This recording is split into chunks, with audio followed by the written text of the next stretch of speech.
Olá, irmãos. Vamos para mais uma aula nessa matéria da análise da segunda epístola de Paulo aos Tessalonicenses. Na aula passada, nós encerramos a análise do versículo 12 do capítulo 2. Seção essa que lida diretamente com o assunto principal da carta, que é o Paulo tentando estimular os seus leitores a não abandonarem aquilo que eles já haviam aprendido por intermédio de Paulo e da sua equipe, especialmente no que diz respeito à vinda do Senhor Jesus Cristo, certo? Então, o que nós vimos nas últimas aulas foi esse que é um dos textos mais importantes para a escatologia do Novo Testamento, certo? Que texto é esse? O texto de 2 Tessalonicenses 2, de 1 a 12. Esse é um texto que contém informações muito importantes para a gente entender a perspectiva escatológica do Novo Testamento. Então lembre-se que o versículo 1, ele começa afirmando que Paulo vai tratar deste assunto agora, quanto à vinda do Senhor Jesus Cristo e também o dia do Senhor. Lembrando a vocês que estes são dois eventos concomitantes, certo? Nós já vimos na primeira carta aos Tessalonicenses que Paulo encarava a vinda do Senhor Jesus Cristo como uma espécie de resgate do dia do Senhor. Então o que estava acontecendo é que alguns tessalonicenses criam que já haviam entrado no dia do Senhor, que já estavam no dia do Senhor por causa talvez dos sofrimentos que estavam passando e também por causa de ensinos equivocados que eles estavam recebendo. Então o apóstolo Paulo escreve esse texto aqui para eles e basicamente a partir de agora todo o restante de 2 Tessalonicenses para lidar com essa questão e para explicar a eles que eles não deixassem aquilo que eles haviam aprendido. Então Paulo lembra para eles que algumas coisas deveriam acontecer antes de iniciar o dia do Senhor. O que era necessário acontecer para iniciar o dia do Senhor? Em primeiro lugar, ele fala da apostasia. Então nós vimos que existe amplo debate quanto ao que significa essa apostasia. Eu afirmei a vocês que a minha opinião, minha posição pessoal em relação a isso, é que aqui é uma referência a Mateus capítulo 24, de pouco amor e muita traição entre os crentes. Então é uma espécie de apostasia em massa do povo de Deus. Em segundo lugar, nós temos aqui, o apóstolo Paulo coloca também o surgimento do homem da iniquidade, que foi aquele indivíduo profetizado no livro de Daniel. O Senhor Jesus também falou sobre ele em Mateus capítulo 24, e é o que o apóstolo João vai chamar de anticristo, ou Daniel o chamou de abominável da desolação. Paulo está aqui chamando ele de homem da iniquidade, filho da perdição, certo? E toda a descrição que Paulo faz, nós vimos, remete ao livro de Daniel e também a Mateus capítulo 24.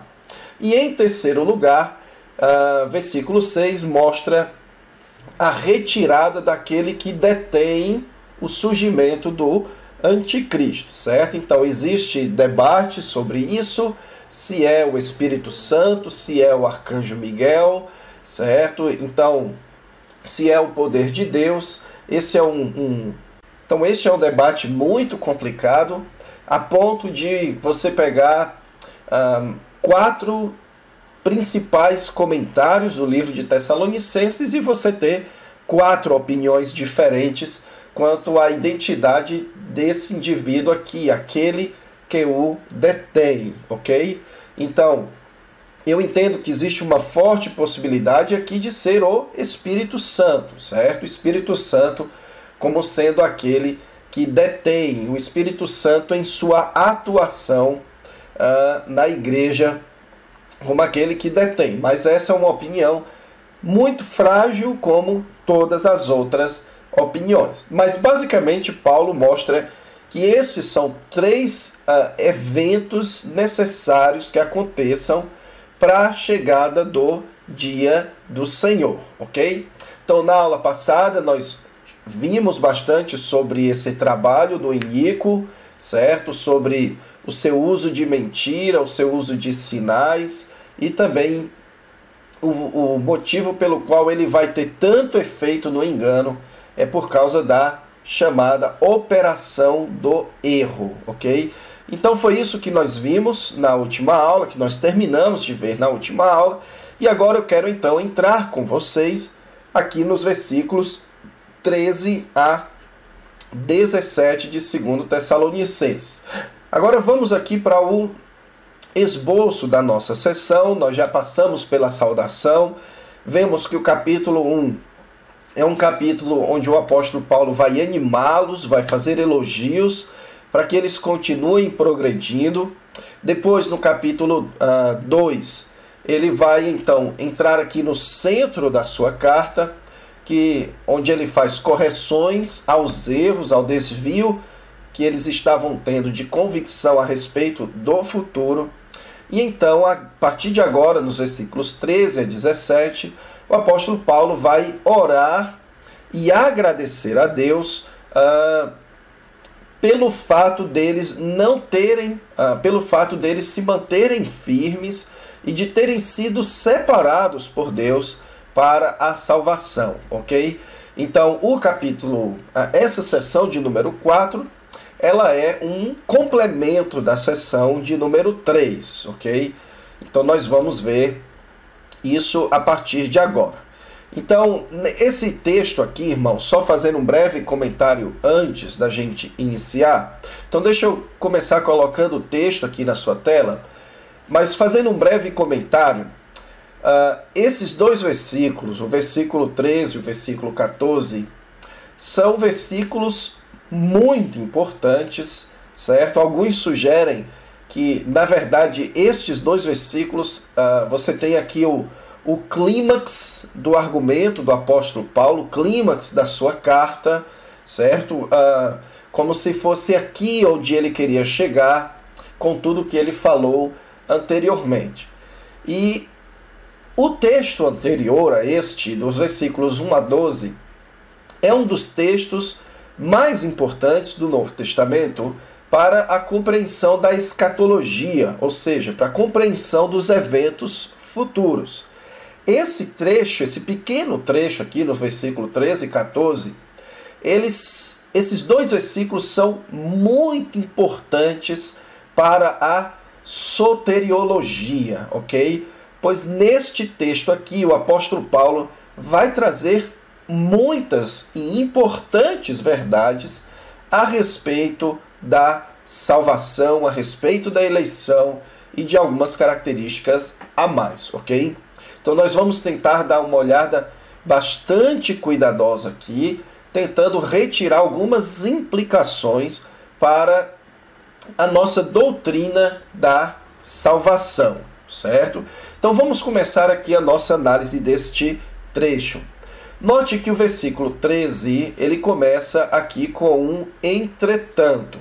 Esse conectivo aqui nos fala a respeito do texto anterior. O que o apóstolo Paulo vinha falando imediatamente antes? Versículos 11 e 12 nos mostram o assunto que ele estava tratando, para ele começar esse texto agora com um entretanto. Ele fala aqui de Deus enviando a operação do erro, ou seja, Deus enviando uma desilusão, uma espécie de engano sobre as pessoas, certo?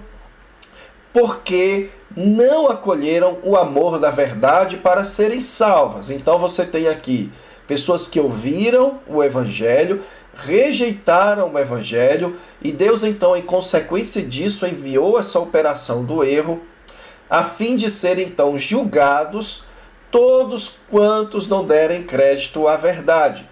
Então aqui está falando dos opositores ao evangelho, daqueles que não creem no evangelho, que foram então castigados por Deus com essa operação do erro, e é justamente por isso que eles vão então abraçar o ministério do anticristo. Eles vão seguir os enganos e mentiras do anticristo, certo? E então todos esses vão ser julgados. É essa a ideia do versículo 12, a fim de serem julgados. Aqueles que rejeitaram o evangelho recebem a punição de Deus do engano para que eles sejam propositalmente julgados no futuro. Agora o apóstolo Paulo então vai dar um contraste, vai mostrar que essa realidade ela não é realidade na vida dos crentes de Tessalônica, ok? Por isso que ele começa com um entretanto. Agora o apóstolo Paulo não vai falar mais daqueles que estão destinados ao julgamento. A partir do versículo 13, o apóstolo Paulo vai falar daqueles que estão destinados para a salvação, ok? Então, note que, assim como o apóstolo Paulo havia falado que Deus havia enviado a operação do erro para que eles fossem julgados, agora o apóstolo Paulo vai falar a mesma coisa a respeito da salvação, que ela tem fonte em Deus, ok? Por isso que ele então começa dizendo: devemos sempre dar graças a Deus. Então aqui você tem uma oração de ações de graças, uma oração de louvor a Deus. Então aqui o apóstolo Paulo vai expressar para eles um motivo de oração, de louvor a Deus, ok? E o que nós vamos então perceber nestes dois versículos é que o apóstolo Paulo vai nos dar aqui o principal motivo da sua oração, ok? Ele vai dizer aqui: devemos sempre dar graças a Deus, porque, note o porquê aqui, nós vamos ter que prestar bastante atenção nas partículas, nos conectivos aqui. A resposta do motivo de louvor do apóstolo Paulo é porque Deus vos escolheu desde o princípio para a salvação, ok? Então Paulo está aqui dizendo para eles que ele louvava a Deus porque Deus havia escolhido eles para a salvação. Então, o mais importante da gente entender neste texto aqui, inicialmente, é este ponto culminante aqui, certo? O louvor de Paulo pela eleição divina. Então, eu quero chamar a sua atenção a três aspectos aqui nessa frase: Deus os escolheu desde o princípio para a salvação. Em primeiro lugar, a palavrinha escolher, ok? Então, interessantemente, a palavra escolher aqui, ela não é a mesma palavra que o apóstolo Paulo vai utilizar em outros textos para eleição. Então, não é a mesma palavra que ele utiliza lá em Efésios, por exemplo, quando diz que ele nos elegeu no Senhor Jesus Cristo. A palavra aqui está bem traduzido, é a palavra escolher, a palavra haireo na língua grega, que ela é sinônima, ela tem a ideia de você preferir algo.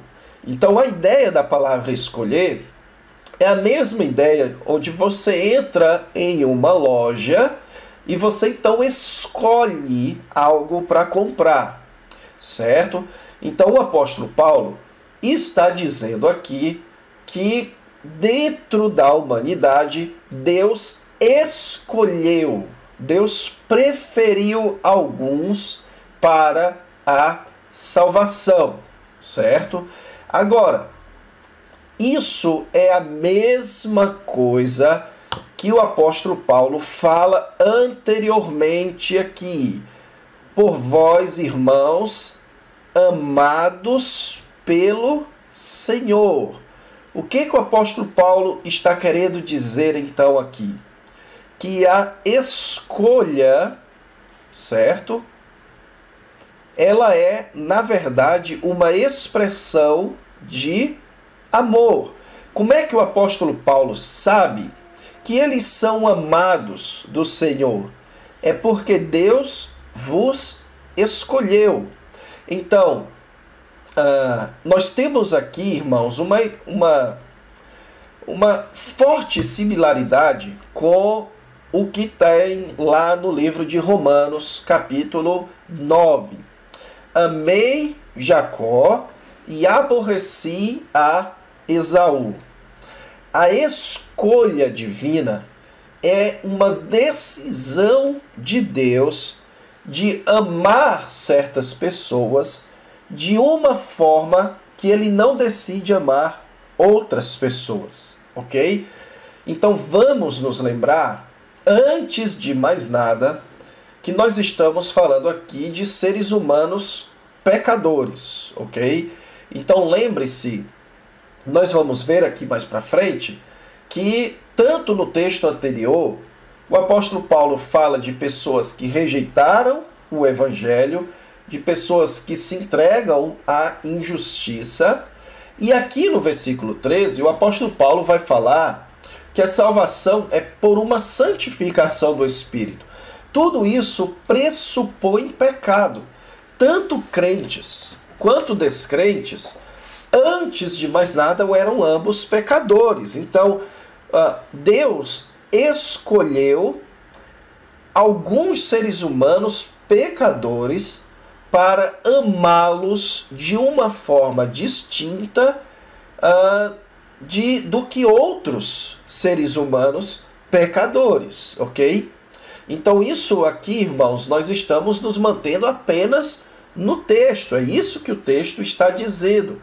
Que Paulo louva a Deus porque os seus ouvintes eram escolhidos e amados pelo Senhor. A eleição, a escolha divina é uma expressão de amor, certo? Então, como diz o comentário de Bill aqui no livro de 2 Tessalonicenses, ele fala o seguinte, que Deus escolheu vocês se refere ao amor de Deus, que é a sua motivação para preferir ou para escolher aqueles crentes da cidade de Tessalônica. Agora, naturalmente, a pergunta que nós levantamos aqui é: por que Deus amou a uns e não amou a outros? Essa é uma pergunta que nós não temos resposta, certo? Em Deuteronômio, capítulo 7, versículos de 6 a 8, nós temos ali Deus falando com o povo de Israel, e lá é dito o seguinte: Deus escolheu vocês para vocês serem o seu povo. O Senhor não teve afeição por vocês, ou escolheu vocês, porque vocês eram mais numerosos que os outros povos, mas porque o Senhor amou vocês. Então note bem que a escolha divina é uma decisão de Deus para amar o seu povo, para amar certo grupo de pessoas que eram iguais às outras. Então note aqui, irmãos, quando nós estamos falando da fonte da eleição, você tem aqui o amor de Deus, certo? Ou vamos colocar aqui o critério. Qual é o critério para a decisão divina de escolher uns e não outros? É a decisão divina de amar a uns e não amar a outros. Visto que Deus amou determinado grupo, Deus escolheu esse determinado grupo, ok? Então, essa é a primeira verdade importante da gente entender aqui. A segunda verdade está aqui nessa expressão desde o princípio. Então, deixe-me marcar aqui para vocês irem acompanhando.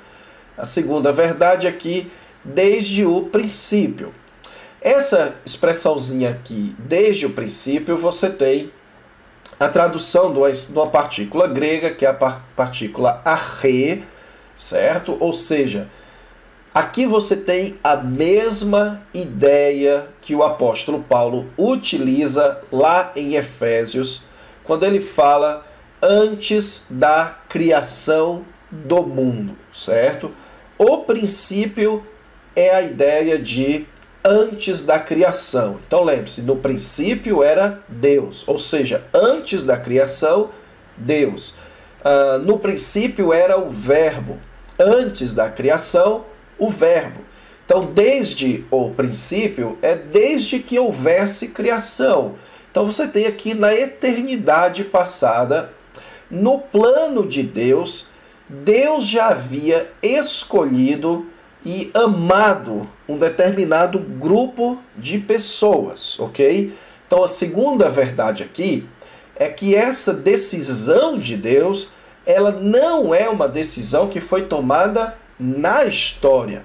Não é uma reação de Deus a algo que aconteceu na história. É uma decisão de Deus sobre algo que Deus queria que acontecesse na história.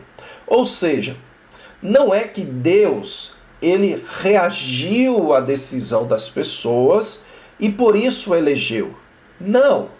Foi algo que Deus decidiu antes da criação do mundo para que acontecesse depois ou durante a criação ou a história da humanidade, ok? Então, em primeiro lugar, você tem aqui a eleição divina, a escolha divina como uma expressão de amor. Em segundo lugar, você tem aqui a ideia de que isso foi planejado antes da criação do mundo. E em terceiro lugar, você tem aqui o propósito da eleição. Então, Deus vos escolheu, em terceiro lugar, para a salvação. Note aqui, irmãos, o apóstolo Paulo não está dizendo que Deus vos escolheu por causa da salvação de vocês. Não. Não é que Deus viu quem seria salvo e então elegeu, ok? Então não é que Deus sabia quem iria decidir crer e, portanto, ser salvo, que Deus então tomou uma decisão de escolher essas pessoas. Não é essa a ordem claramente que o apóstolo Paulo está dando aqui. Deus vos escolheu para a salvação. Então, nesse texto, você tem a ocorrência da partícula para, que é a partícula eis, que fala de algo que é em direção a outra coisa. Então, Deus escolheu para, aqui no versículo 13, depois você tem um outro para, aqui no versículo 14, e depois, então, um outro para, aqui no versículo 14 também, certo? No caso aqui, deste primeiro para, você tem aqui o propósito da eleição, certo? No caso deste segundo para, aqui no versículo 14, você tem aqui também uma ideia de propósito. Só que agora é o propósito da salvação. Então veja bem, assim como o propósito do chamado de Deus é a salvação, assim como você não é salvo antes de ser chamado, assim também o propósito da eleição é a salvação. Então, em outras palavras, olha aqui acima, eu vou colocar uma ordem que o apóstolo Paulo está colocando aqui nesse texto. Existe, então, uma escolha que tem o propósito da salvação, ok? Então, você tem uma escolha que tem o propósito da salvação. E você tem também um chamado, que ele vai falar aqui no versículo 14, que também tem o propósito da salvação. É essa a ideia que o apóstolo Paulo está dando aqui. Então, Deus vos escolheu para vocês serem salvos. E para vocês serem salvos, Deus também vos chamou mediante o nosso evangelho. E para vocês alcançarem a glória do nosso Senhor Jesus Cristo, é que Deus vos chamou mediante o nosso evangelho para a salvação de vocês, certo? Essa é a ideia geral aqui. Então note, a salvação é o propósito do chamado. E a salvação é o propósito da escolha divina. Então, o resultado aqui é que a escolha de Deus, ela leva ao chamado de Deus, que leva, então, à salvação de Deus. Note isso.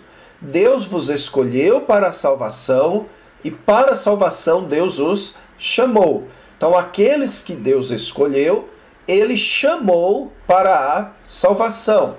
Isso é muito importante da gente entender, irmãos, para que a gente saiba que a escolha divina não é um resultado da salvação, certo?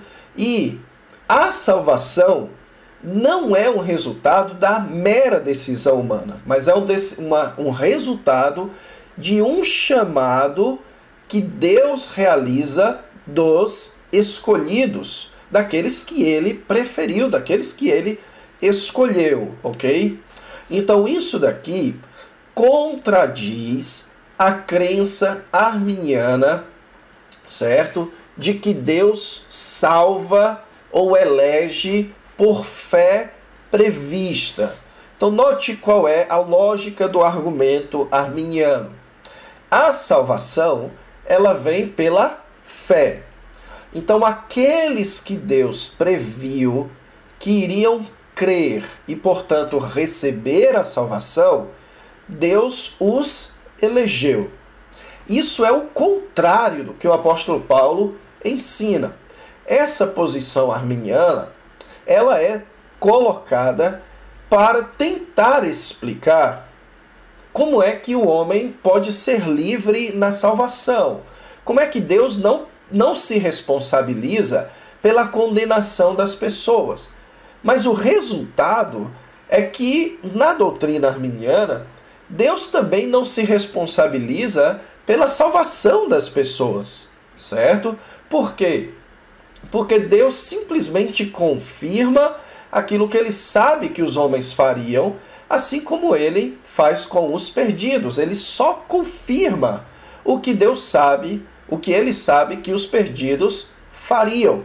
Então Deus nem é o responsável pela salvação e nem é responsável pela perdição, por implicação lógica da doutrina arminiana.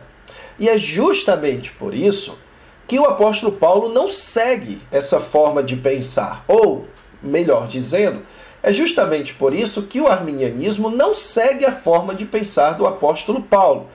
Porque aqui o apóstolo Paulo, ele vai louvar a Deus pela escolha e vai dizer que o motivo pelo qual ele louva a Deus pela escolha é porque essa escolha produziu a salvação.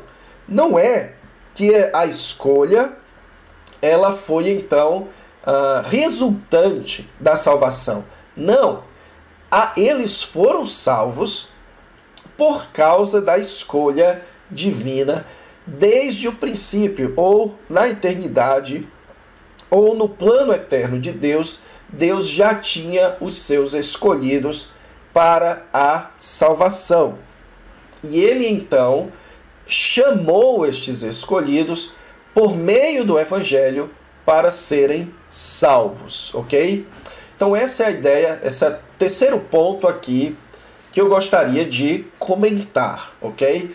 Agora, para a gente encerrar essa aula, para a gente não se estender tanto, eu quero fazer então só mais um breve comentário a respeito do que o apóstolo Paulo tem em mente por salvação aqui. Existe um erro muito comum quando a gente interpreta textos bíblicos, que é a gente transferir significado de palavra em um determinado texto para um outro texto sem analisar o contexto. O que é que eu quero dizer com isso? Em Efésios capítulo 2, o apóstolo Paulo vai dizer o seguinte: pela graça sois salvos. Quando você analisa o contexto ali, o sentido da palavra salvação é a regeneração, a você receber uma nova vida. Então, receber uma nova vida é um dos conceitos bíblicos de salvação, mas não é o único. Você também tem o conceito de reconciliação, certo? Então a reconciliação é um outro aspecto da salvação. E você também tem no Novo Testamento o conceito de livramento do julgamento divino. Você ser libertado do julgamento divino. Esse é o sentido lá em 1 Tessalonicenses 1:10, ok? Esse é um sentido muito comum em Hebreus, a salvação como sendo algo futuro, algo que nós vamos desfrutar ainda no futuro, que é esse livramento do julgamento futuro para estarmos então com Deus. Então note, você tem um aspecto futuro da salvação, você tem um aspecto de ser reconciliado com Deus, da salvação, e você tem um aspecto interno, a salvação como sendo a regeneração, a salvação como sendo a justificação, a salvação como sendo o recebimento de uma nova vida, ok? Qual o conceito o apóstolo Paulo tem aqui? Nós precisamos analisar este texto dentro do seu contexto, ok? Então, qual é o contexto da segunda carta de Paulo aos Tessalonicenses, capítulo 2?